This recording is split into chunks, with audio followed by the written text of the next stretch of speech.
السلام علیکم۔ بسم اللہ الرحمن الرحیم۔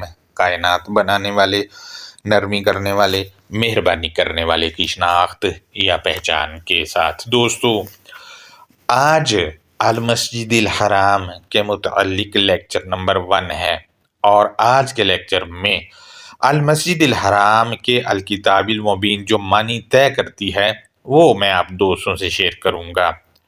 لہٰذا آپ کو میں بتاتا چلوں کہ لفظ مسجد بھی اور لفظ حرام بھی یہ دونوں مصدر ہیں اور مصدری معنی دیتے ہیں، اور لفظ مسجد بطور ثلاثی مجرد یعنی 3 حرفی روٹ سے اسم ظرف مکان بھی ہے۔ الکتاب المبین کے مطابق اسم مکان کوئی زمین پر مخصوص جگہ نہیں، بلکہ حقیقت جاننے کے لیے آج کے لیکچر میں ایک لنک لگا رہا ہوں جو الکتاب المبین کے مطابق اسم ظرف مکان پر میں نے کیا تھا، جو کہ مسجد سیریز شروع کرنے سے پہلے کیا تھا۔ آپ میں سے وہ دوست جنہوں نے اس لیکچر کا جائزہ نہیں لیا تو آج والے لیکچر کے ڈسکرپشن میں جائیں، وہاں لنک موجود ہوگا، لنک پر جا کر جائزہ لے سکتے ہیں اور اپنے قیمتی آراء بھی آج والے لیکچر کے کومنٹ میں آ کر شیئر کر سکتے ہیں۔ لفظ مسجد ساجدہ روٹ سے ہے، اسی سے لفظ سجدہ ہے، جبکہ مسجد سجد کے شروع میں میم لگا کر اس کو اسم ظرف مکان بنایا گیا ہے۔ لہذا لفظ سجدہ کے معنی اگر الکتاب المبین سے طے کرتے ہیں، اور معنی طے کرنے کا اصول بطور مرادف اور ازداد الکتاب المبین میں ہی الکتاب المبین دینے والی ہستی نے طے کر دیا ہے، اور اس کو اپلائی کر کے ہم جان سکتے ہیں کہ اس کے کیا معنی بنتے ہیں، اور الکتاب المبین کو یہ اعجاز حاصل ہے کہ اپنے معنی خود طے کرتی ہے، مرادف اور ازداد اپنے ہی الفاظ کو مد مقابل لا کر۔ لہٰذا لغت چاہے مجند ہو یا 3 ایرانی بزرگوں کی ہو، مثلا نمبر 1 پر ابن فارس ہو، نمبر 2 پر تاج العروس اور نمبر 3 پر راغب اصفہانی وغیرہ، یہ 3 بزرگ ہوں، ان کی لغت جو گھڑی گئی ہے اس کو تو دریا برد ہی کر دیں، کیونکہ الکتاب المبین کی اپنی لغت ہے۔ لہٰذا الکتاب المبین ضد میں اور مرادف میں اپنے خود کے الفاظ لا کر اپنے معنی خود سمجھا دیتا ہے۔ اب آپ دوستوں سے میں لفظ مسجد کے معنی شیئر کروں تو میرے پاس سورہ 84 جو کہ سورہ الانشقاق ہے، اس کی آیت نمبر 21 اور 22 ہے، جو کہ میں نے سکرین پر بھی لگائی ہے۔ غور کریں، آیت نمبر 21 میں ہے وَإِذَا قُرِئَ عَلَيْهِمُ الْقُرْآنُ لَيَسْجُدُونَ، اور جس لمحے بھی ان پر قرآن پڑھا جاتا ہے وہ سجدہ نہیں کرتے۔ دوستو، آپ نے دیکھا ہوگا عام لائف میں ٹیلی ویژن پر تلاوت لگی ہوئی ہوتی ہے، قرآن پڑھ رہے ہوتے ہیں، لیکن کوئی بھی سجدہ نہیں کر رہا ہوتا۔ لہٰذا یہ جو ماتھا زمین پر لگانا اور کانوں کے پاس ہاتھ رکھنے والا ہے، مروجہ والا، وہ یہاں ہے ہی نہیں۔ لہٰذا دوبارہ رپیٹ کر دوں کہ وَإِذَا قُرِئَ عَلَيْهِمُ الْقُرْآنُ لَيَسْجُدُونَ، اور جس لمحے بھی ان پر قرآن پڑھا جاتا ہے وہ سجدہ نہیں کرتے۔ 84 کی آیت نمبر 22 میں ہے کہ بَلِ الَّذِينَ كَفَرُوا يُكَذِّبُونَ، بلکہ جو وہ کفر کرتے ہیں وہ جھٹلاتے ہیں۔ قرآن پڑھا جا رہا ہے، لوگ اس سے کفر کر کے اس کو جھٹلا رہے ہیں۔ دوستو، کفر کرنے والے جنہوں نے الکتاب المبین کو پیٹھ پیچھے ڈالا ہے وہ ہیں جب ان پر قرآن پڑھا جاتا ہے تو یہ سجدہ نہیں کرتے، بلکہ وہ کفر کرتے ہیں، یعنی مسترد کر دیتے ہیں قرآن کو، یعنی انکار کر دیتے ہیں اور جھٹلاتے ہیں۔ ان دونوں آیات میں یسجدون کی ضد کے طور پر یکذبون آیا ہے، اور یکذبون کی ضد کے طور پر یسجدون آیا ہے۔ لہٰذا یکذبون کے معنی آپ لوگوں کو پتہ ہی ہے کہ وہ جھٹلاتے ہیں، یہ ہوتے ہیں، اور اس کی ضد میں یسجدون کے معنی خود ہی طے ہو جاتے ہیں کہ وہ مانتے ہیں۔ پوائنٹ نمبر 2 وہ یقین کرتے ہیں۔ پوائنٹ نمبر 3 وہ منو ان مانتے ہیں۔ پوائنٹ نمبر 4 وہ اپناتے ہیں۔ لہذا مسترد کرنے کی ضد اپنانا ہے، مان لینا ہے، وغیرہ وغیرہ۔ لہذا چونکہ لفظ مسجد اسم ظرف مکان ہے تو لفظ سجدہ سے بطور اسم مکان لفظ مسجد کے معنی بے مطابق الکتاب المبین ہوں گے۔ پوائنٹ نمبر 1 اپنانے کا مقام یا اپنانے کی جگہ۔ پوائنٹ نمبر 2 ہے ماننے کا مقام یا ماننے کی جگہ۔ پوائنٹ نمبر 3 ہے یقین کرنے کا مقام یا یقین کرنے کی جگہ۔ دوستو یہ الکتاب المبین سے لفظ مسجد کے معنی بنتے ہیں جو میں نے آپ سے شیئر کیے ہیں۔ اب ہمارے اپنانے کا مقام جہاں پر کائنات کو بنانے والے کے احکامات کو اپنانا ہے وہ الکتاب المبین کے اندر ان کو نمبرنگ دے کے آیات کی صورت میں رکھ دیا گیا ہے۔ وہ مقامات ہیں جو نمبرنگ لگے ہوئے آیات کے، ان پر جانا ہے۔ ان کو قرآن جو ہے اس کو اپنانا ہے۔ اگر پڑھا جا رہا ہے تو تب بھی اپنانا ہے، جب اپنا لیں گے تو سجدہ ہو گیا۔ لہذا ماتھا زمین پر لگا کر کانوں کے پاس ہاتھ رکھ کے پچھلی سائڈ کو اوپر اٹھانا جو ہے یہاں سے ثابت ہی نہیں ہے، بلکہ پوری الکتاب المبین سے ہی ثابت نہیں ہے۔ اب بطور مرادف معنی اگر میں آپ سے شیئر کروں تو لفظ مسجد کے معنی اسی سورہ کی آیت نمبر 20 اور 21 میں وہ بھی طے کر دیے گئے ہیں۔ غور کریں، میں آیات لگا رہا ہوں دونوں ہی، تو 84 کی 20 میں ہے کہ فَمَا لَهُمْ لَا يُؤْمِنُونَ، پھر کیا وہ ایمان نہیں لاتے؟ یعنی اب آیت نمبر 21 میں ہے کہ وَإِذَا قُرِئَ عَلَيْهِمُ الْقُرْآنُ لَيَسْجُدُونَ، اور جس لمحے ان پر قرآن پڑھا جاتا ہے وہ سجدہ نہیں کرتے۔ دوستو ان دونوں آیات میں ہم کی ضمائر آیت نمبر 10 اسی سورہ کی طرف لوٹ رہے ہیں۔ لہٰذا ان دونوں آیات میں لا یؤمنون اور لا یسجدون مرادف ہیں، کیونکہ ان دونوں کا مرادف آیت نمبر 22 میں یکذبون آیا ہے، یعنی جھٹلانے والے افراد ہیں، اور جو قرآن کو جھٹلانے والے افراد ہیں وہی لا یسجدون ہے اور وہی لا یؤمنون ہے، کیونکہ جھٹلانے والا سجدہ نہیں کر سکتا، وہ اپنا نہیں سکتا۔ جب وہ اپناتا نہیں ہے تو لا یؤمنون ہے، یعنی وہ مانتا ہی نہیں ہے، یقین ہی نہیں کرتا ہے۔ اسی طرح اگر آپ سے میں لا یسجدون کا اور لا یؤمنون کا لا ہٹا کر بات کروں تو تب بھی یؤمنون اور یسجدون دونوں مرادف ہیں، اور ان دونوں کی ضد یکذبون ہے۔ لہذا یکذبون ان دونوں یعنی یؤمنون اور یسجدون کو مرادف ثابت کر رہا ہے۔ لہذا جو یؤمنون کے معنی ہے وہی یسجدون کے معنی ہے۔ لہذا یؤمنون کہتے ہیں یقین کرنا، یسجدون کے معنی اپنانے کے ہیں۔ دوستو آپ کو یؤمنون کے معنی تو پتہ ہی ہے کہ اس کے معنی بنتے ہیں وہ منو ان مانتے، یا وہ یقین کرتے، یا وہ منو ان اپناتے ہیں، اور یہی معنی بطور مرادف یسجدون کے ہیں۔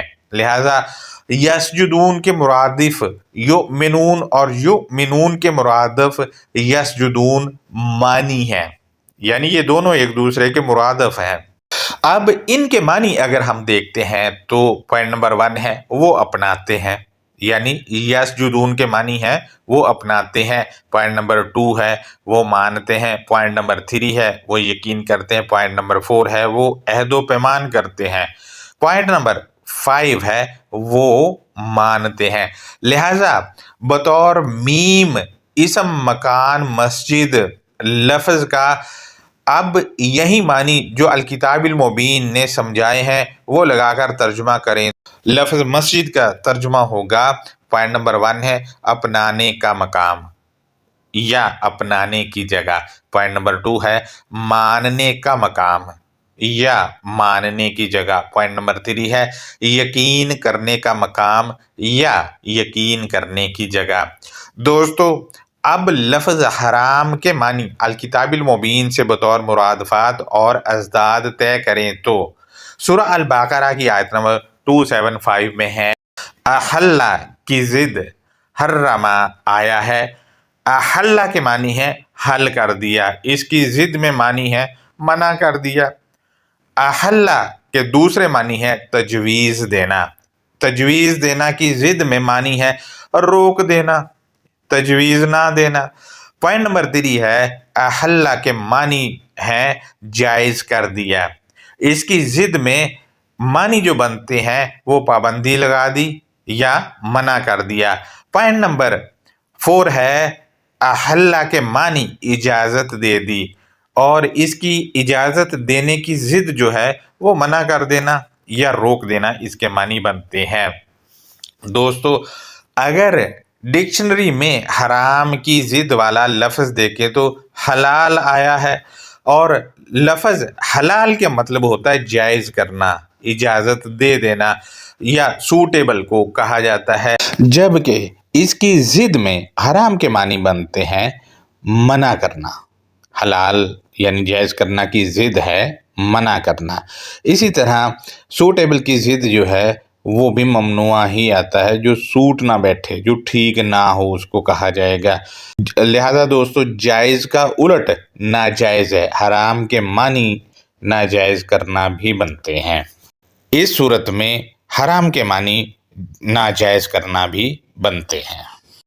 لہذا اگر ہم ڈکشنری میں حرام کا مرادف دیکھیں تو ممنوع آیا ہے یعنی منع کر دینا، لہذا چونکہ حرام بھی اسم مصدر ہے تو منع کرنا اس کے معنی بنتے ہیں۔ اسی طرح المسجد الحرام کو آپ دیکھیں، یہ ال کے ساتھ معرفہ ہیں دونوں لفظ ہی، اور ال چیخ چیخ کر بتا رہا ہے کہ لوگوں نے مسجد الحرام ایک اور بھی بنا رکھی ہے، میرا اس سے کوئی لینا دینا نہیں ہے، میں ال کے ساتھ ہوں اور خاص ہوں۔ یہ المسجد الحرام الکتاب المبین کے متن میں ہمیں چیخ چیخ کر بتا رہی ہے، لہذا ال لگایا ہی اس وجہ سے جاتا ہے کہ اس کے طرح کی لوگوں نے اور چیز بنا رکھی ہوتی ہے۔ ال مثال کے طور پر الکتاب کے ساتھ ال لگائے تو اس کا مطلب یہ ہے کہ کتابیں اور بھی ہیں، لیکن جب ال لگ گیا تو پھر وہ اس کو خاص کر دے گی اور مزید اس کا کانٹینٹ بھی بتا دے گا کہ یہ کس وجہ سے خاص ہے۔ مزید غور کریں، المسجد الحرام مرکب توصیفی ہے، لہذا المسجدی کی صفت الحرام ہے، یہ الگ نہیں ہے بلکہ ایک جسم اور دوسرا اس کی جان ہے، یا یوں کہہ لیں کہ ایک جسم ہے اور دوسرا اس میں بہتا ہوا خون ہے۔ المسجد الحرام کے بطور مرکب توصیفی معنی ہوں گے۔ پوائنٹ نمبر 1 ہے ماننے منع کرنے کا مقام یا جگہ۔ پوائنٹ نمبر 2 ہے اپنانے روکنے کا مقام یا جگہ۔ پوائنٹ نمبر 3 ہے یقین کرنے منع کرنے کا مقام یا جگہ۔ پوائنٹ نمبر 4 ہے اپنانے منع کرنے کا مقام یا جگہ۔ دوستو یہ معنی بطور مصدر کیے ہیں، لہٰذا اس کے معنی یوں بھی کیے جا سکتے ہیں جیسا کہ ماننے جانے والا منع کیے جانے والا مقام یا جگہ۔ پوائنٹ نمبر 2 ہے اپنایا جانے والا منع کیے جانے والا مقام یا جگہ۔ پوائنٹ نمبر 3 ہے یقین کیے جانے والا منع کیے جانے والا مقام یا جگہ۔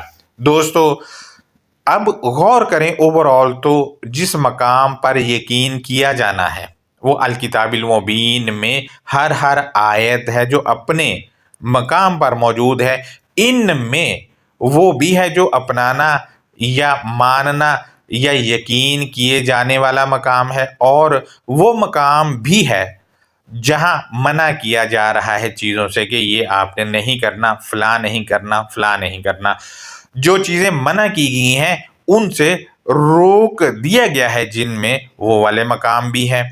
اس مقام پر جائیں اور آیت میں جو بتایا گیا ہے اس کو مان لیں، وہی آپ کے لیے اپنایا وہی آپ کے اور میرے لیے اپنایا جانے والا منع کیا جانے والا مقام ہے۔ اسی طرح ہم دیکھتے ہیں یقین کرنے، ماننے کا جو مقام ہے، آپ دیکھیں کہ الکتاب المبین کی آیات میں جو چیز اپنانے کا کہا جا رہا ہے وہ اپنانی ہے، لہذا جب آپ اپنا لیں گے تو جس مقام پر وہ لکھا ہے وہ مقام آپ نے اپنا لیا ہے، نمبرنگ کی صورت میں موجود ہے، اور جہاں منع کیا جا رہا ہے وہ آپ نے مقام پر جا کر اس کو رک گئے کہ ہاں جی اس سے منع کیا، اب میں نے نہیں یہ کام کرنا، تو وہ کیا ہے؟ منع کیا جانے والا مقام ہے۔ لہذا الکتاب المبین میں المسجد الحرام کے معنی جو بنتے ہیں وہ اپنانے، منع کرنے کا مقام یا جگہ، یقین کرنے، منع کرنے کا مقام یا جگہ، اسی طرح ماننے، منع کرنے کا مقام یا جگہ، یہ معنی بنتے ہیں۔ مزید دیکھیں، میں ایک اور ڈکشنری لگا رہا ہوں، اس میں حرام کو مقدس کہا گیا ہے، یعنی کہ پاک، صاف ستھری یا بہترین اس کو کہا گیا ہے۔ لہذا اس معنی کو لگا کر اگر ہم المسجد الحرام کا معنی کریں تو بہترین، ماننے کا مقام۔ اب ہمارے لیے بہترین جو ماننے کا مقام ہے وہ نمبر میں رکھی ہوئی آیت ہے، نمبر وائز نمبر اس کا مقام ہے، وہ آیت ہے، اس نمبر پر جائیں اس کو مانیں۔ اسی طرح پاک کرنے، ماننے کا مقام، لہذا پاک جہاں سے ہم ہوں گے، پوتر ہوں گے، اور جو ماننے کا مقام ہے وہ آیات ہیں، اپنے نمبر پر رکھی ہوئی آیات ہی ہمیں جو ہے وہ طاہر کریں گی۔ لہذا دوستو یہ آج کا لیکچر تھا، اس میں آپ دوستوں سے میں نے المسجد الحرام کے معنی طے کیے ہیں جو الکتاب المبین دیتی ہے۔ ہمارے کچھ دوست کہتے ہیں کہ المسجد الحرام ایک ادارہ ہے۔ ارے بھائی یہ مرکب توصیفی ہے، اگر تو یہ ادارہ ہے تو لفظ سجدہ کے معنی ہونے چاہیے ادارہ، لفظ سجدہ جو ہے اس کے معنی ادارہ ہونا چاہیے، اور مسجد لفظ کے معنی ہونے چاہیے ادارے کی جگہ یا وہ جگہ جہاں ادارہ ہے۔ لہذا یہ کہہ دینا کہ وہ جی مسجد کے معنی ادارہ ہے، میرے خیال سے یہ سب سے بڑی بددیانتی ہے، اور وہ دوست جو کہتے ہیں مسجد کے معنی مرکز ہے وہ بھی بددیانتی کرتے ہیں، کیونکہ سجدہ کو تو بطور یہ ماتھا زمین پر لگانا لیتے ہیں، لیکن جیسے ہی سجدہ سے لفظ مسجد بنتا ہے میم لگانے کے بعد، اسم ظرف مکان بنتا ہے تو پھر مرکز کر دیتے ہیں اس کو، یعنی کہ مرکز وہ بنا دیتے ہیں، یہ نہیں کہتے ہیں کہ ماننے کی جگہ، چلو یہی کہتے ہیں کہ مرکز کی جگہ، کم سے کم اسم ظرف مکان کے تحت اس کا ترجمہ تو کریں۔ یہ بھی بہت بڑی بددیانتی کرتے ہیں۔ اب کچھ لوگ جو کہتے ہیں وہ کہتے ہیں وہ جی پارلیمنٹ ہے جہاں قانون سازی ہوگی، ان کی اپنی تیسری دنیا ہے جی، جبکہ لفظ سجدہ آتے تو پھر اس کو نہیں کہتے کہ یہ پارلیمنٹ ہے۔ یہ تو حال ہے، یہ میں آپ دوستوں سے جو جدید قرآنسٹ ہیں ان کی یہ اوٹ پٹانگ باتیں شیئر کر رہا ہوں، یہ ان کا حال ہے۔